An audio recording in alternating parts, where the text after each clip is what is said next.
You're listening to Biotech Hangout, a live and unedited weekly discussion of all the latest news on our industry with a group of biotech insiders. I'm Eric Schmidt. I'm joined today by my co-host Sam Fazeli and special guests Adam Feuerstein and Peter Kolchinsky.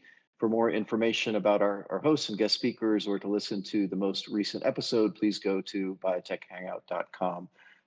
Adam, Peter, Sam, thank you very much for joining. Busy week in the industry this week with not just earnings and a bunch of news, data sets, events, stock moving impacts all over the place. But I was taken, Adam, by your tweet from earlier in the week about the fact that I think it's now 3 straight weeks. We've had the XBI moving in the right direction. People do seem like they're a little bit less unhappy, maybe even somewhat happy about things. Tell us about your take on mood and sentiment out there, and Yeah. is the worst really behind us? I mean, we hope so, right? I mean, we're definitely I feel like after sort of being the messenger of doom for weeks and weeks and weeks, I felt like it was time to maybe be a little bit more constructive. and I do sense that there is a little bit maybe this feeling that the sky is not necessarily falling yet. With relative, I guess relatively speaking, that is being happy.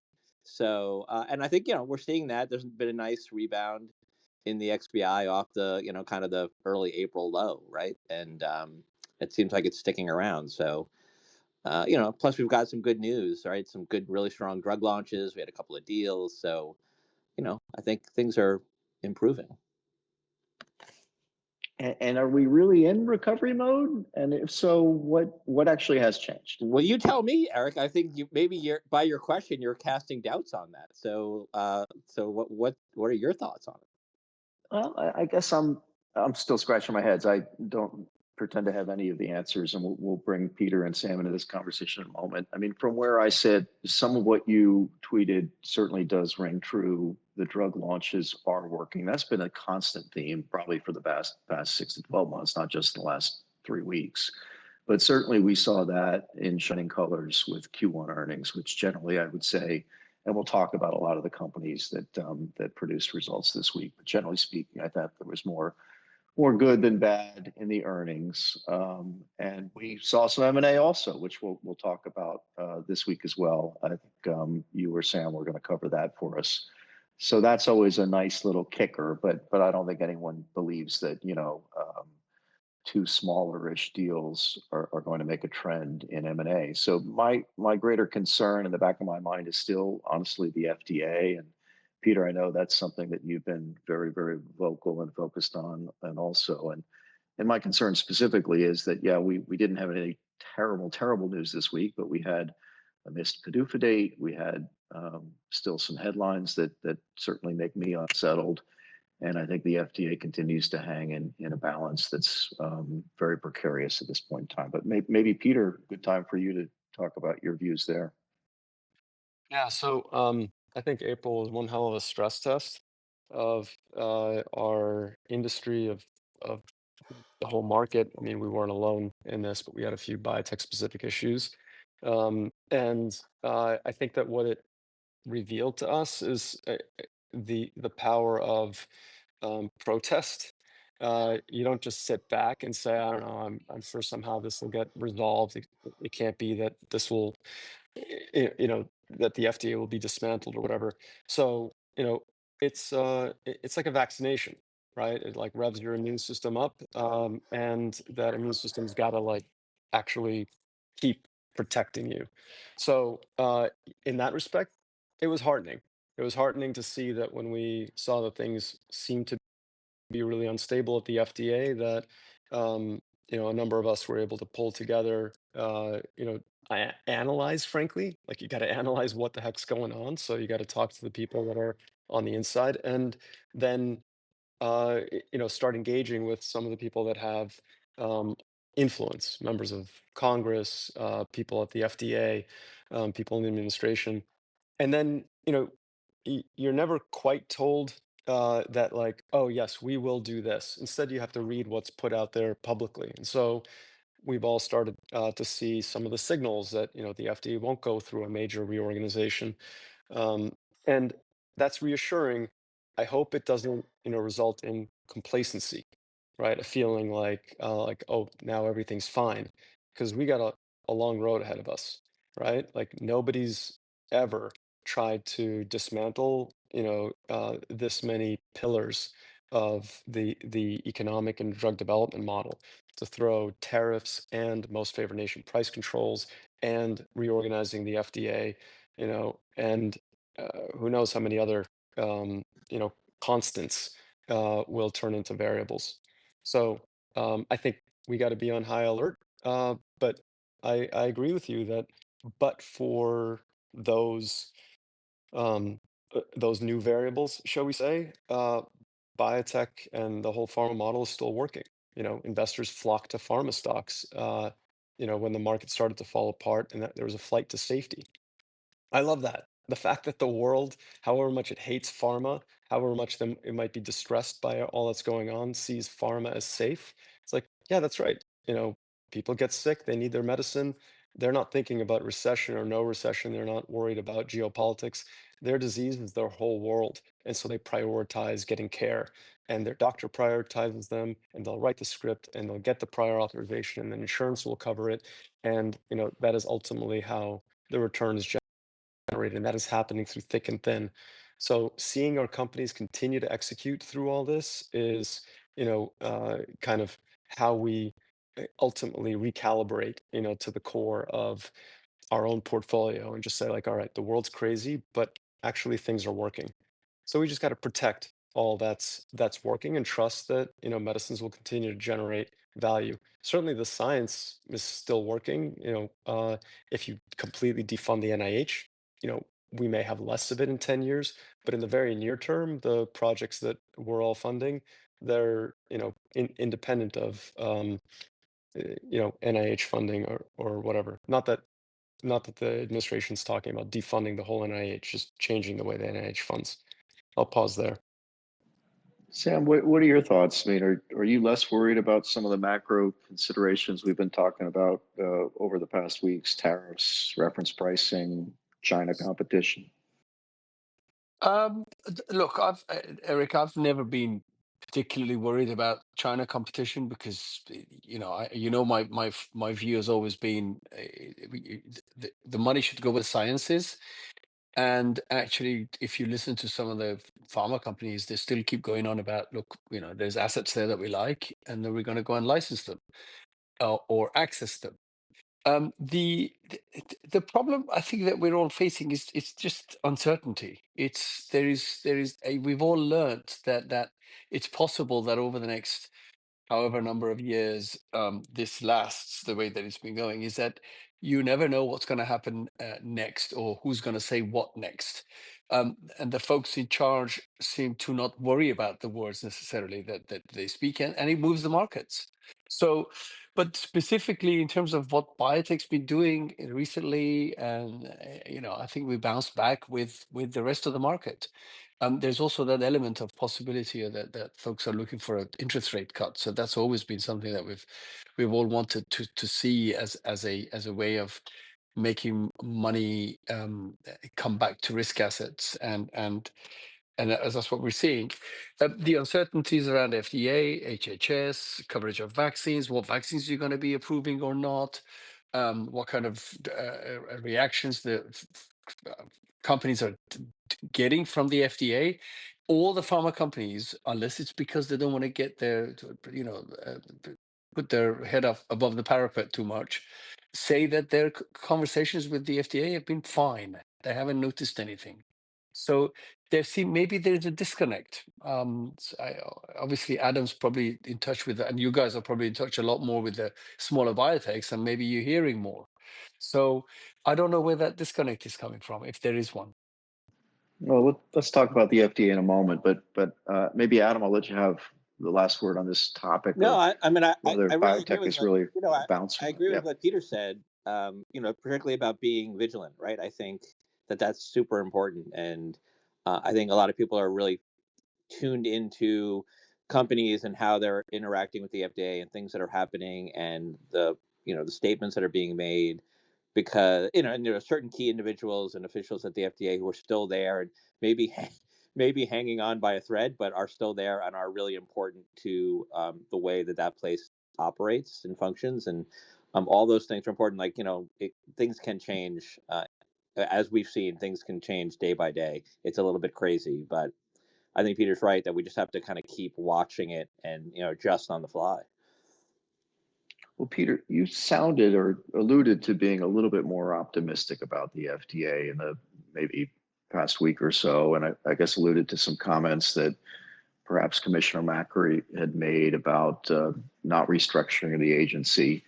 There's also been in the last week or two comments from his office about his views on vaccines, and he is certainly restructuring policy toward vaccine approvals, it seems, both with COVID vaccine and maybe other seasonal vaccines. Do you get the sense that he can separate himself from RFK Jr., and do you think he needs to in order to have a healthy FDA ecosystem? It seems to be evolving day by day, right? Uh, I I I think that vaccine seems to be a special area of chaos at the FDA. Um, I'm more optimistic on everything non-vaccine, but I think that if vaccines go in a unscientific direction, like calling for vaccines to be tested against placebo when really you're developing a better version of an existing vaccine, maybe with broader coverage, and it would be completely unethical, to run a true placebo. Like that's not scientific. That's not in alignment with, clinical practice. And so if they use this facile, notion that the only real science is done versus a placebo control, that's just demagoguery, right? Like they're just tricking people into trying to go along with their unscientific agenda. Can the new FDA commissioner Makary, can he protect us all from that, or will he allow it to go forward? We're watching, right? So if he caves on vaccines, then I'm going to be a bit more worried that anywhere else where it's um, a hot topic, he may cave there. Um, I hope that, for example, we're not going to see flu vaccines, which are obviously changed every season, have to go through new trials, because then, the flu season is going to be mostly over by the time you get your flu vaccine. So, like, that would be pretty foolish. But that does seem to be what they're suggesting for COVID vaccines. If they require a pre-approval trial, then you're not going to be able to really keep up with COVID straight changes nearly as effectively, if at all, right? And so we're watching, and I honestly can't wait till we're done with this phase. Because the thing about vaccines is they don't need us to speak up for them. Like the disease is doing all the speaking, right? And so you wait long enough without vaccines, people will be reminded why we have vaccines. But there's a lot of other science that's less clear where you're not going to know what you're missing. So I hope that all this chaos really does stop at vaccines at worst and doesn't end up infecting other disease areas. Hey, Eric, can I chime in a second? I think, I am truly worried that that Makary, like, that there's going to be he's very much less independent, or has the ability to be independent from RFK Jr. on vaccines. I think it seems like maybe there's been some kind of grand bargain where they're going to let RFK and that sort of anti-vaccine element just run wild in vaccines, and I think that's pretty scary, and not great. It's and hopefully it doesn't. As Peter said, hopefully it doesn't move over into the drug area. Um, but it sure does seem like just again, like Peter said, like these comments about having to potentially do placebo-controlled studies for vaccines and what it means. And everything is being couched. I mean, you can look at someone like a Kaylee Means, right? Like kind of the lead sort of Maha guy out there who, he's just mocking people for saying, like, if you believe that if you believe you're anti-science if you disagree with the idea of running a placebo control trial for a vaccine, where we know that that's, as Peter said, like, that's, it's unethical in a lot of ways to do that. But it's just the rhetoric that's out there is just out of control, and I don't, I haven't seen any pushback from Makary on that, and that's troubling. Well, let's leave the vaccine issue aside and hope that it is encapsulated and separated from the rest of what's going on at the FDA. Though we still obviously have concerns about other things that are happening at the agency, the turmoil, the potential for delays, the turnover, the staff culture. Sam, you noted that on the pharma earnings calls this week, at least the larger companies were putting on a smiley face and saying that everything's all good. I did come across a MassBio survey. This was actually part of my trip down to Washington, where we met with some congressional leaders to talk about how they might be able to help settle the FDA down a little bit. And MassBio did a survey just a few weeks after the FDA workforce reductions. I think they surveyed 88 of their members, and a full 50% of the respondents said that they had experienced some change in their regulatory discussion. Not always a delay, certainly nothing like a PDUFA delay, though we did, I think, have one PDUFA date come and go with no response, a company called Stealth Bio, which we can talk about. But yeah, I was kind of surprised and concerned about the 50% of respondents who said that already, meetings had been pushed out or timelines had been extended for whatever reason. And Sam, I don't know if that's something you want to comment to, whether you're similarly anxious or you think these smaller companies are being more truthful with us. Now, well, I am anxious because you guys, as you just said, you've been talking to the little companies, the smaller ones. I was at AACR and then at a pre-meeting at AACR, and a whole bunch of people presented from a lot of the larger, pretty much all the large pharma companies. And frankly, every single one of them said, no, we're not seeing any change in our discussion or interactions with the FDA. Where, as I said, where is that difference coming from? What is it that they're dealing with?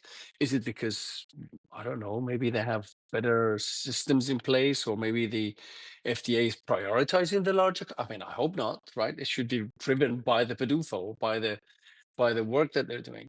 And so it's puzzling for me why this is the case. And in fact, one company I asked, they had this, I'm not going to name the company, they had a single arm trial that helped get their drug approved. Oncology, obviously, single arm trial. I said, do you believe that you'll be able to get that same type of trial approved again? It was breakthrough, etc. And the response was, yeah, I mean, we haven't noticed anything different about our interactions with the FDA. We're confident that we can get this approved again if we had to do it. So there's that element that and again, is it because they don't want to mix things up too much? But if you look at the tariff conversations, they're all saying, obviously the tariffs is not the right way to do things, but we can absorb it. And we're all ready. We're all preparing our manufacturing so that we can switch into the US if we need to, or we're doing it anyway. So is it because they don't want to upset the cart? I don't know. I can offer Whether a quick view on this if you're interested. Well, Peter, yeah, and I know Sure. you're doing more than just listening. You're acting, so we'd love to hear about what No Patient Left Behind is actually doing, and it's maybe wonderful in some respects that a crisis like this forces the industry to come together and push for action. Yeah, so thanks for pointing that out. I hadn't mentioned NPLB, but yeah, No Patient Left Behind is a pretty powerful new tool in our community's toolkit. It really is like this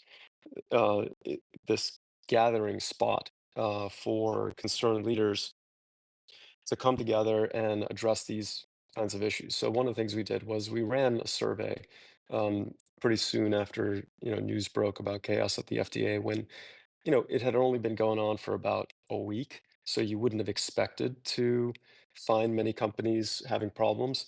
And we ran the survey and we asked people to explicitly indicate, have you had recent interactions with the FDA? Most people hadn't. So the fact that they would say, I haven't had a problem with the FDA, it's like, well, yeah, if you talked to them 3 months ago, you wouldn't have. So you had to specifically look at the ones that had very recent interactions with the FDA. And what we saw was actually many of those did seem fine. They said what was different was we now have a room full of people on that Zoom call, like they're all there in person, and they were all, eager to, help us and answer our questions and things like that. But when you then talk to them, it's like, and did that strike you as normal? It's like a few of them said, like, well, it kind of felt like they were doing everything in their power to say, we can handle this, like we can muck our way through it, right? But it didn't seem like they were relaxed, right? And so it's admirable that the staff were coming together and doing their absolute best to hold it together and to show these companies like we're still here, we can still do our jobs. Now, some of them said, well, it wasn't something that the reviewer could handle. We needed an issue that required a senior person to resolve it, and they just canceled the meeting. And when we asked the person, why'd you cancel the meeting? They're like, we don't think we can schedule with anybody that can answer this question. So exactly the kind of thing that you would be afraid would happen if let a bunch of the senior people go or push them out was in fact happening, to some companies. If you look at this purely from a percentage standpoint, it was a very small percent of all companies. When you looked at it as a percentage of the ones that had recent interactions, I think it ended up being about 25% of the people that had recent interactions reported problems. And that was just, a week or 10 days or something into this crisis. And so we put those examples into, a letter. So I'd been talking to Senator Cassidy about this. He is a lead person overseeing healthcare on the Senate Health Committee, and so he said, "I need specific examples. I need to know like what exactly is going on. Don't just tell me that things are scary. Tell me how they're actually going wrong, and then make sure you put it out publicly. Like I need a tool that's out there that I can share with others." And so we did. We put these examples in. We went further and we asked people within the FDA who were still there what would be solutions to help stabilize things. We, put solutions into the letter, and then we put it out for a bunch of signatures. Tons of people signed on. But God bless everybody who's willing to sign one of these letters. Every signature helps. And then we got that to Senator Cassidy, and the media, picked it up, and there was interest from journalists to speak with some of these people, and they were willing to, at the very least, speak off the record. I think there were one or two people that were willing to speak on the record, which is brave. Everybody's worried about being targeted. That, by the way, is a hallmark of tyranny. When people are afraid to speak up, that's not okay. That people are afraid to speak up. But some people were courageous enough to speak up even on the record, right? And so that's how you push back against this. And it was heartening to see that it's possible to roll back what appears to be the harm. Now you saw the same thing play out on tariffs, right? And you saw, for example, Dave Ricks doing the hard work of speaking with the president and making the case, for why tariffs would be harmful. And that appears to have bought time, right? That's not a solution, right? We need a fundamental solution to, the international drug price disparities, and either get America to realize, like, you're not subsidizing innovation for the rest of the world. You're paying for innovation for yourselves. You don't really care about anybody else out there. And to the extent that those other countries are paying anything at all for drugs, treat it like a subsidy of America getting what America wants. Like that would be a really mature way to look at it. But human beings can't stand the idea of somebody getting a better bargain, and that sense of unfairness keeps creeping up and is causing us to commit self-harm. And so uh, maybe we do need to find a way to get those other countries to pay more. I don't know what that answer is. Maybe tariffs play a role in that, but it's not going to be as simple as binding the industry's hands and forcing them to charge one price everywhere. So we bought ourselves some time. Uh, if tariffs do set in, most companies are right. US-based companies, drug development companies, do not play the kinds of tax optimization games that multinational pharmaceuticals do. So, our companies tend to have their IP in the US. A lot of them even have their manufacturing in the US. If they manufacture overseas, it's probably still in Europe, where in this whole trade war, the tariffs are at least lower, rather than in China, right? And then because the IP is in the US, they transfer the product over from their European facility if they make it abroad at still a low price to the US. So the markup on their COGS is not going to be huge. If you're a multinational and you've stashed your IP in Ireland and you're making your drug in Europe or whatever, like then yeah, you're trying to minimize taxes in the US, and so you're going to have a massive tariff on your transfer price. That would be a bigger problem. So, for a lot of our companies, tariffs are not that big a deal, but that doesn't mean that they aren't, a total waste, for our industry, and that we're not going to end up taking a hit somewhere, in the NPVs, the cost of acquisitions, or the rewards, from acquisitions. There's a price to pay. So I think a lot of people want to say like, "Hey, I'll survive this," and so they downplay this. But you don't need people just telling you like how they feel about it. You can do the math and you can see for yourself. There's a quantitative impact from this stuff. So, we try to shine a light on that and help people make their own decisions. Well, that's a Peter, great segue into tariffs. I know, Sam, you're going to have some views on tariffs, and I'll give you a yeah, moment just to.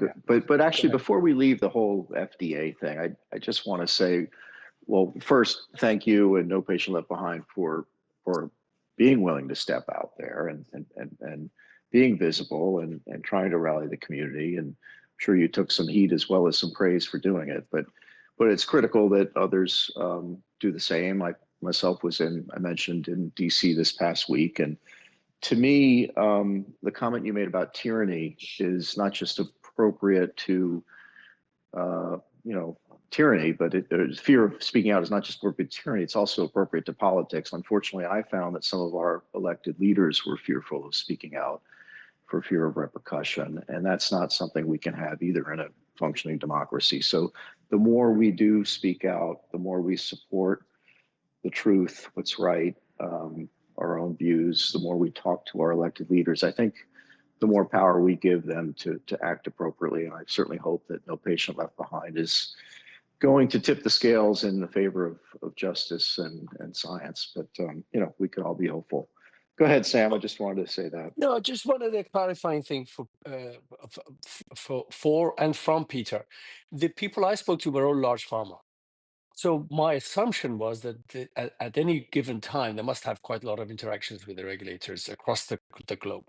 Were you focused entirely on the biotech ecosystem?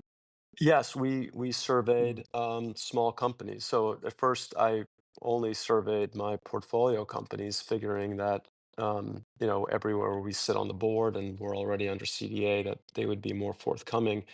And then somebody blasted out the survey to everybody, and so we got a lot more input from a lot more companies. And uh, you know, um, I have no visibility into what big pharma said, but I would imagine that they're going to be the last ones to admit that they've got problems anywhere. Yeah, that's what I was. So, and actually, if you listen to the Q1, they repeat the same comment. Our interactions are fine. And then onto the tariffs, if you wanted to, Eric, for me just to carry. I mean, it's the same. Pretty much the biggest number I've seen out there. Not some companies didn't disclose what their tariff impact is. Novartis, for example, they said it's not meaningful enough for us to do it. And I think the largest number I saw was actually Johnson and Johnson, which comes from the medical device side mostly, and it's mostly to do with their interactions with China. So, but that was the biggest number I saw, and frankly, those kind of hundreds of millions of dollars are absorbable within the system. Um, and then in general, I think most companies are saying, look, obviously this is not the right way to deal with it. The right way to deal with it is to help us lower taxes in the US, so we don't have to go and play these transfer price games that we do, if you want to call it a game. And I think most of them said that. In terms of international reference pricing, of course, nobody really likes it because you can't force European nations or ex-US nations to raise their prices.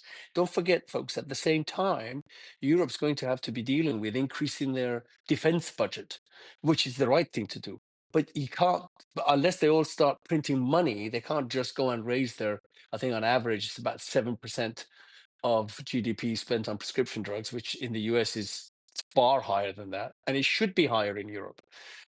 It's not just about the matter of Wait, price. I got to jump in. Not Yeah, GDP, of healthcare spending. of healthcare spend. Sorry, you're right. Yeah, Absolutely. it's like closer to No, it's not 1% GDP. of That would be GDP. crazy. Absolutely right. That would be fantastic if it was the right number. Well done. Thank you, Peter.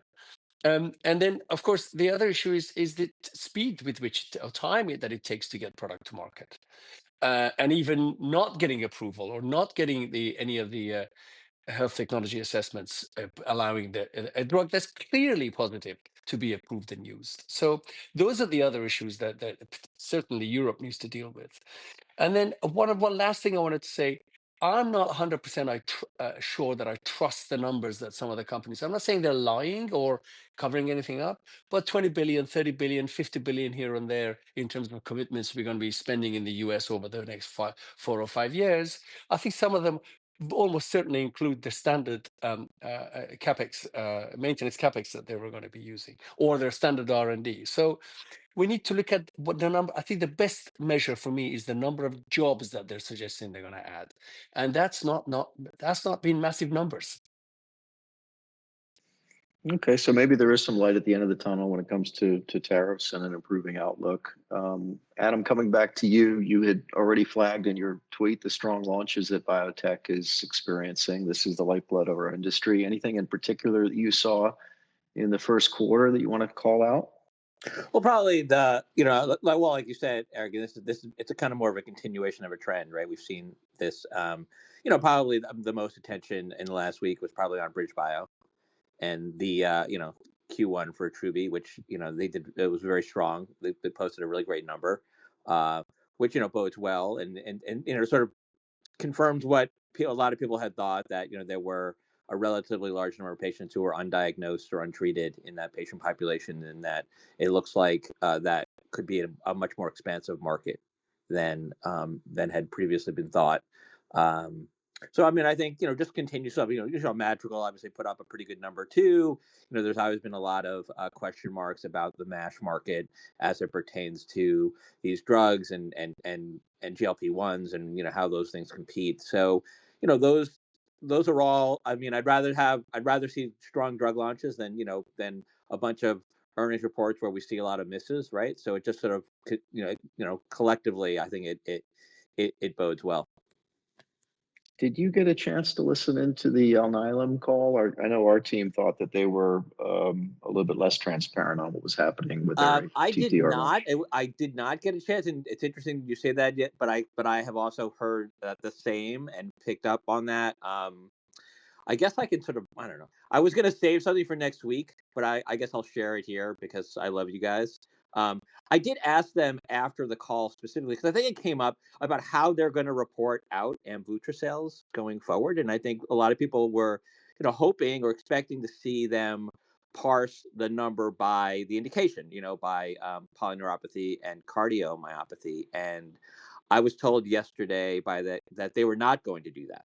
That the plan right now is to just report Amvuttra sales in totality and not break out the by indication, which obviously is their right, and I think obviously a lot of companies with drugs with multiple indications, that's what they do. This case maybe is a little bit different because you have this direct competitor competing in the CM side, and people want to be able to compare Amvuttra versus Attruby going forward. But at least for now, that's not going to at least be possible from a reporting standpoint.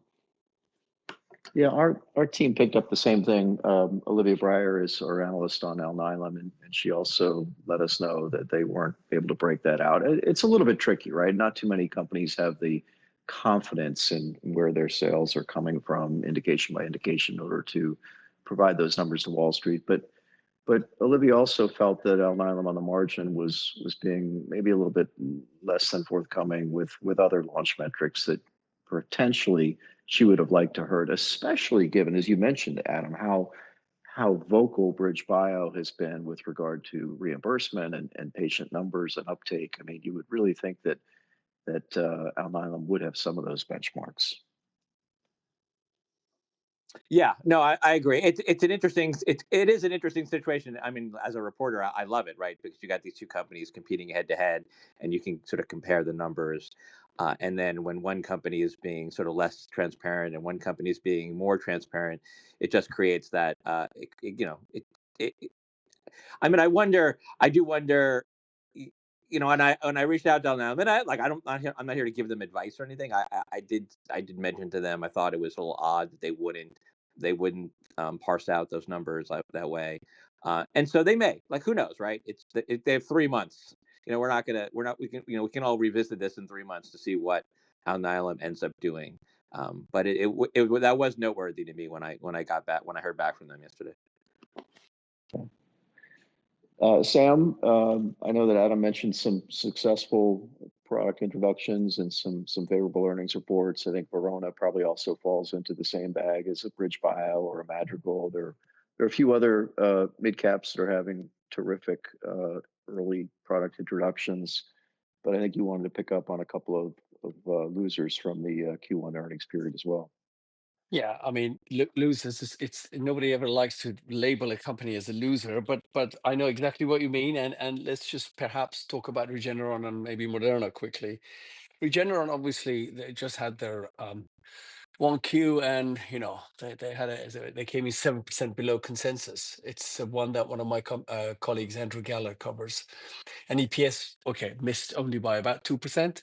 But that was due to expense management, which is the right thing for companies to do. So Eylea missed by 11%, which is an issue, and then it has a whole range of things that it's dealing with, which is the competitive pressure, inventory write-downs, and this reduced funding for copay foundations, which also I think Roche spoke about, and some of it's because of the increased use of compounded Avastin. So this turned out to be not a good reporting period for these guys. And then, of course, on top of that, they had they called out another CRL for pre-filled syringe this time for Eylea, and that's where there was no real clarity on when how that might get resolved. So not a good Q1 for Regeneron. They do have some pretty hefty pipeline news coming for the rest of the year. So let's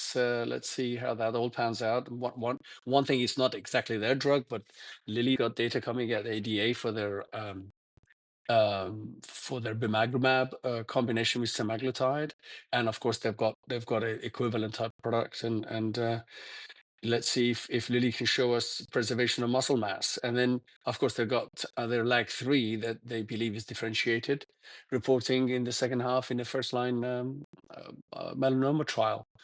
And then Moderna had a not as bad a day, but a tough day in that I think they've looked at the issues and risks facing vaccines, aside from general vaccine hesitancy that's been going around. But what if what Peter was talking about becomes a reality and they can't get COVID updated shots approved in any possible world?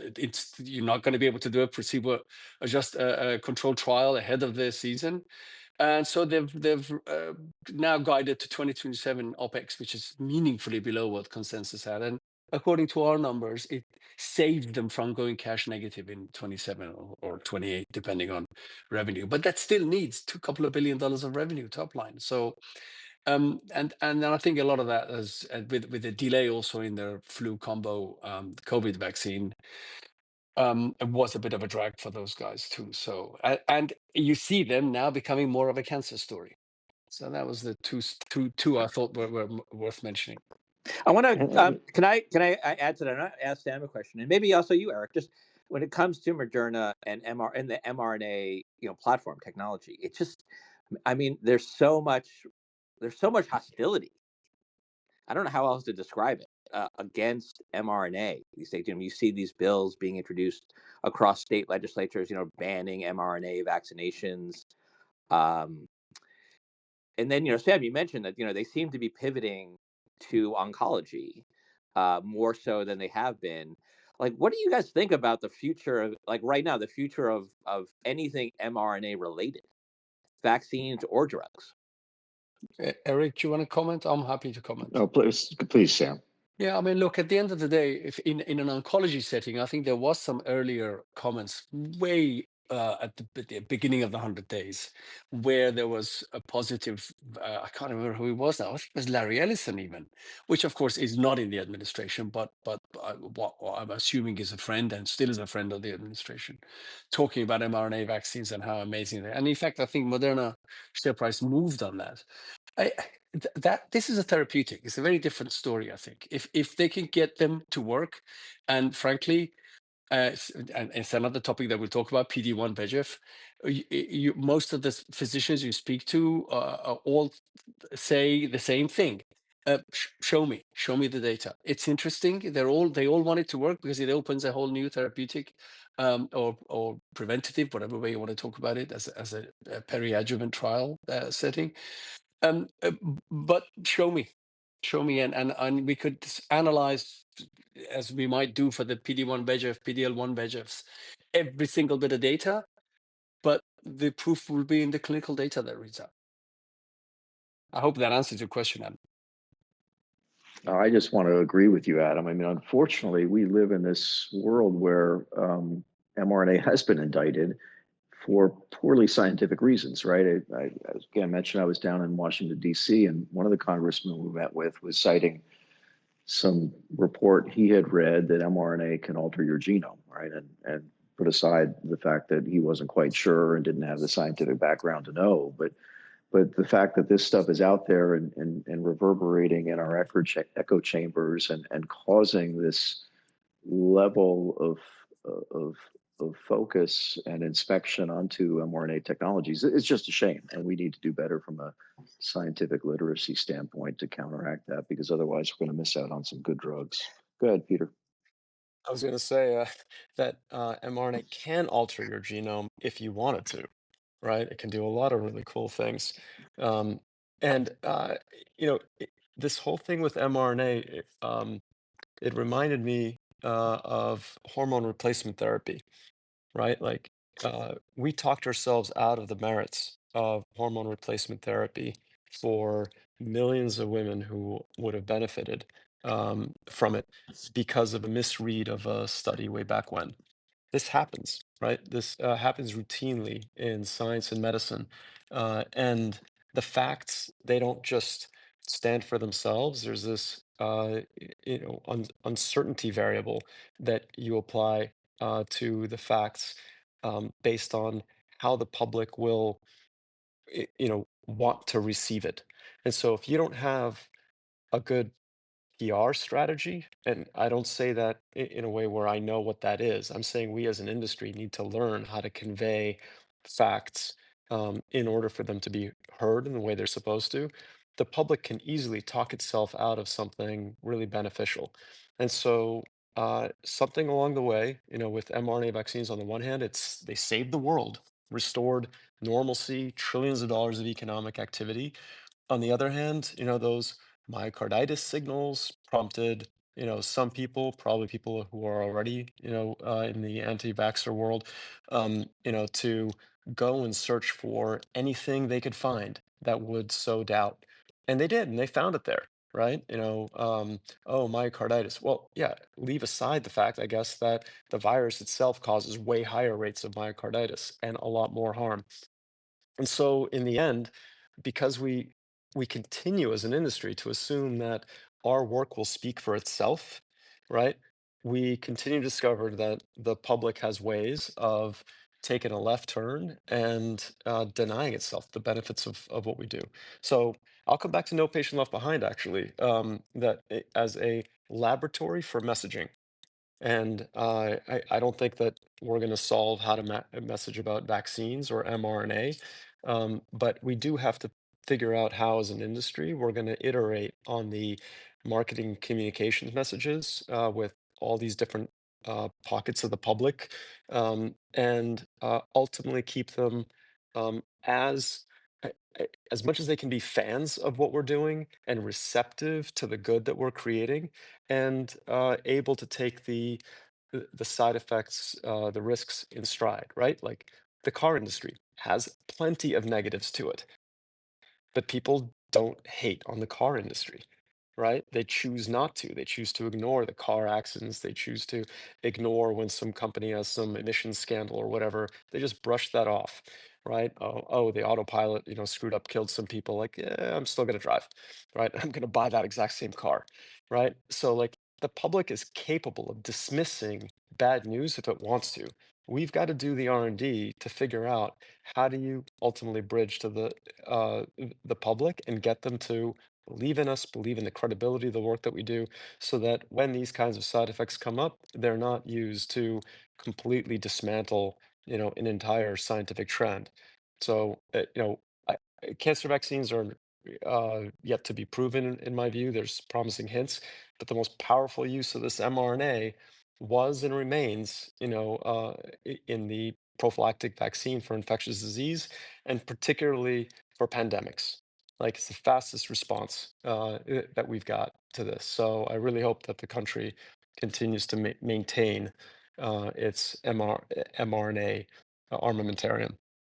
Actually, Peter, one thing that's just occurred to me. This could be one of the examples that if the US steps away from wanting to approve and accept mRNA vaccines, guess where the rest of the world will pay the price for that too, which is exactly to the point that innovation happens there, it's rewarded there. If the reward's taken away, everybody suffers, not just the US. So it would be a perfect study and proof of this to the European uh, countries. I mean, they know it. They absolutely. I talked to a guy Yeah. at Nice once. This was years ago when I just first started looking into cost effectiveness math, and I'm like, "Hey, did you know that like when you guys do your math, you're only looking at the price of the drug when it launches?" And what I realized is that if you extend your model, decades out and look at the long-term value of the drug, it actually goes generic after like 14 years, and yet you get all this benefit. Like it shows that these drugs actually have a cost effectiveness ratio that's 3 times more favorable than you calculate. And here I am, like, I was younger then, I'll call myself a kid. And and he was like, "Oh yeah, we know that. That's called dynamic pricing." I'm like, "Well, why don't you do it?" He's like, "Well, then it would make drugs look more cost effective, and we wouldn't have an excuse not to pay for them." I'm like, "Holy crap, that's insidious." And so I realized like they know exactly what they're doing. I'm like, "But if the US were to adopt your math, it would stop paying for these medicines too, and you would end up, going without." He's like, "Yeah, we know that. We do this so that we pay, low prices. We definitely hope the US doesn't adopt our math." Like they're fully conscious of what they're doing. I feel like that's a whole another discussion for a whole nother day, but scary nonetheless. Thanks, guys, for sharing on the mRNA topic. Maybe just to keep the discussion moving, Sam, there was one other company that took it on the chin this week. Lilly probably had the most downside, at least in terms of market cap. Do you want to quickly discuss, what the issues were there? Yeah, I'm gonna be as fast as I can, which is not my usual forte. It was a double whammy. They had their results, which of course they had a 8% EPS beat, but they didn't raise, which is what I think the market didn't like. When you're sitting at those kind of valuations, 40x or whatever the number is, depending on which day you're looking at it, the market's very unforgiving. So, and of course, what then happened was at the same time, this news about CVS, one of the bigger pharmacy chains in the US, or formularies, taking Wegovy over as a single product on its formularies versus Zepbound, which is an interesting move because Novo dropped their price to whatever it is, $499 a month. Now, Lilly then explained that this is not the whole of CVS. This is certain parts of it which don't really make a difference for us, and we are not going to go into this price fight because we've seen it happen before with insulins. We've seen it happen before with GLP-1s for diabetes. So that's what happened to them, and I think at one point it was down 12%, which was shocking to me in terms of the billions of dollars that was taken off the value. So And of course, there are continuing worries that people have is this market as big as everybody thinks? We're gonna stick with our view that in the long term it is, but I think for the real big market to come, you do need this price drops and maybe some of the orals and maybe some of these to go generic at some point. Thank you for that clarity. Another name that's been kind of all over the place is Summit and their partner Akeso in China. Sam, again, I know you've been following the ivonescimab story closely. This is the VEGF PD-1 bispecific for oncology. I think at one point last Friday, Summit was down about 30, almost 40%, and it's pulled back. It's actually quite strong today. The weakness, of course, came on the heels of the Harmony 2 updated data set, which provided our first very, very early look at survival. Did you have thoughts? I can cover it however you want to do it. Maybe one of us can give the top line results and the other go ahead. views. And I'd love to hear your view as to whether you would, even if it comes back at the hazard ratio that we've seen, whether you think it'd be clinically meaningful. I mean, just to recap, this drug is going head to head versus PD-1 therapy. We all know that PD-1s are a $50 billion plus market growing at a very, very healthy clip. So ivonescimab has huge potential, and that probably explains the volatility or the big swings in Summit and Akeso shares. What we learned last Friday, late in the day, unfortunately, was that the hazard ratio at a very preliminary look for survival was 0.777. And at least in my discussions with investors, folks were looking for a moderately lower hazard ratio, better overall survival at this early juncture, maybe something more like 0.75. So again, that triggered a fairly meaningful correction in a stock that had been very strong on another data set earlier in the week. And to your question, Sam, is 0.77 an acceptable final overall survival, assuming the study matures in the same direction? Yes, I think it absolutely is. I think anytime you take on the world's largest drug today, which is Pembro, and you beat it head to head, and you have a survival result that is not just clinically meaningful, but would also likely be statistically meaningful at that point, that'd be a huge win. So, I think there's still fear right now in the marketplace about how the survival result will mature, whether it will in fact be 0.777 at the end of the study, and also fear about how these data will translate into the US setting, which we could talk about. But I'd love to get your views.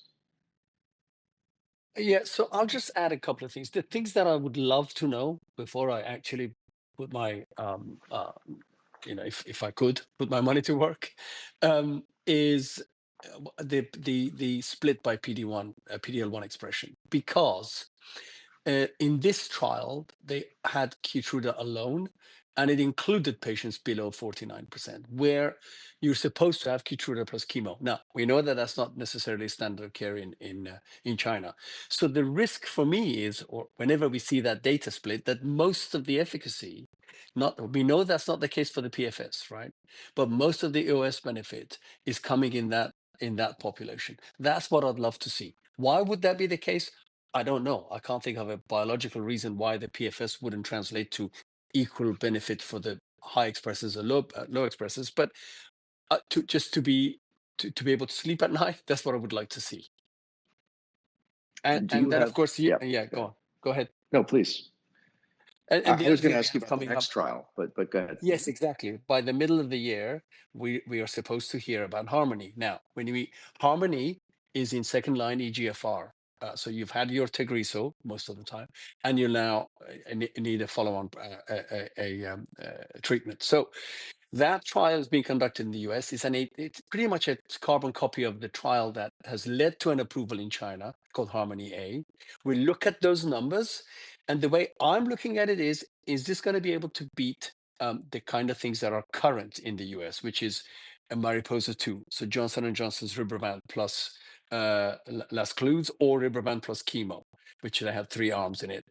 And frankly, from a ORR, PFS, disease control rate, etc. numbers, it looks similar. So that would be fine. That's competitive.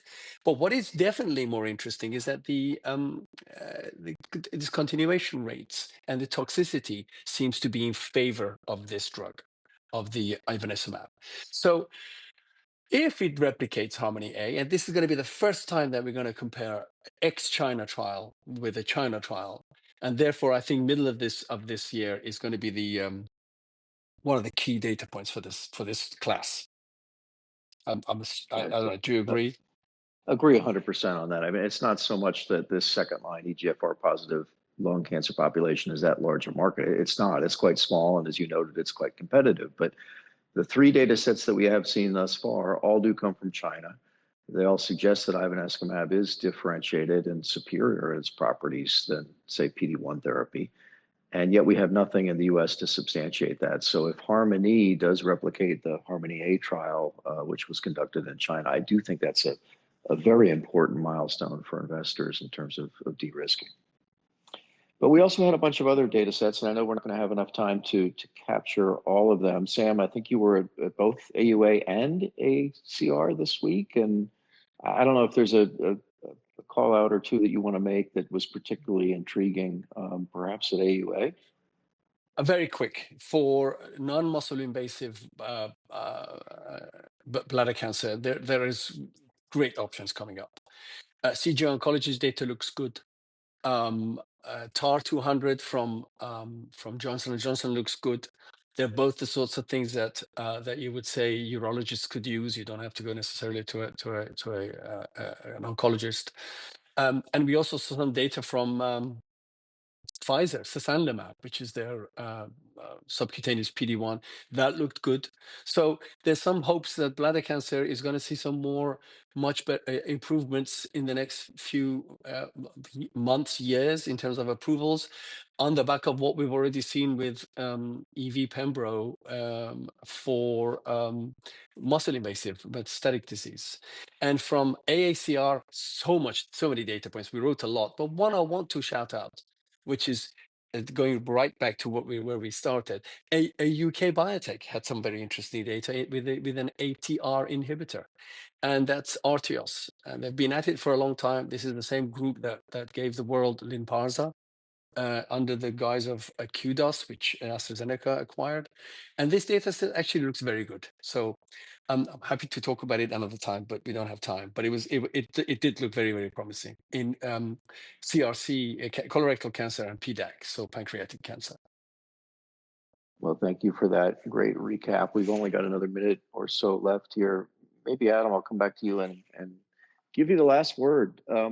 Are we going to see the XBI up for a fourth straight week next week? Are you truly optimistic, or you just want it to be less of a curmudgeon? Eric, you want me to predict that? Come on, man. You don't want me to do that. Who knows? It's just good to, after talking to so many people for a good 2 months or more, that it was just every conversation that I would have with investors was just so depressing. And I'm sure I know you had the same conversations with people, and it was just like you get off the phone and you're like, oh, so it's good to see maybe a little bit of a turn and a stabilization. So let's hope for another good week. We can end it there.